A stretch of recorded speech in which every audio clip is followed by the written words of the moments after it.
Rihanna's halftime show was one of the most technically advanced, visually spectacular halftime shows I've ever seen.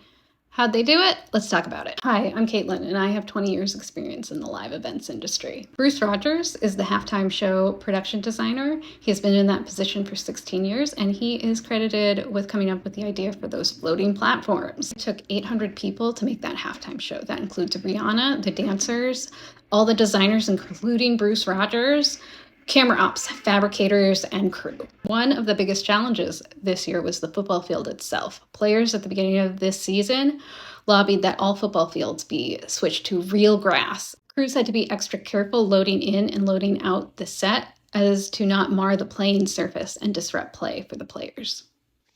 Staging company All Access created what they call turf ties and attached them to the bottom of all the platforms to create easy rolling over the surface of the grass. This stage was also half the size of past stages to minimize damage to the field. Grass is also why we got floating platforms.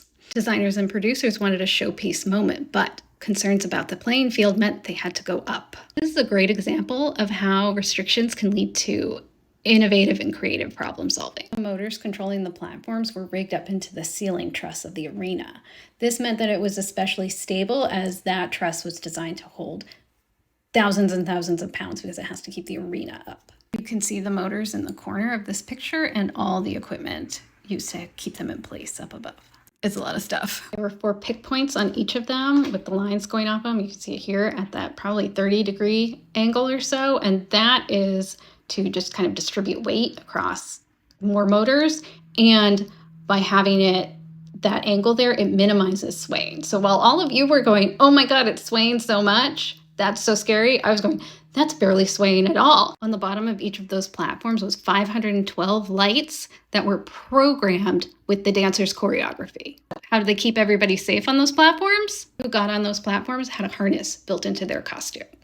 And those harnesses clip to a safety line. You can see it here, the white line coming from the platform to the back of Rihanna's costume. Those are retractable and retract into the stage. During the Diamond song, you can see the carabiners on it. It looked like every platform had 3. They also appeared to have a hard stop in them, so performers couldn't move outside of a 2 to 3 foot radius circle. That kept all the performers a safe distance from the edge of the platform. That's a rough overview of the technical side of the halftime show. Best guest star ever.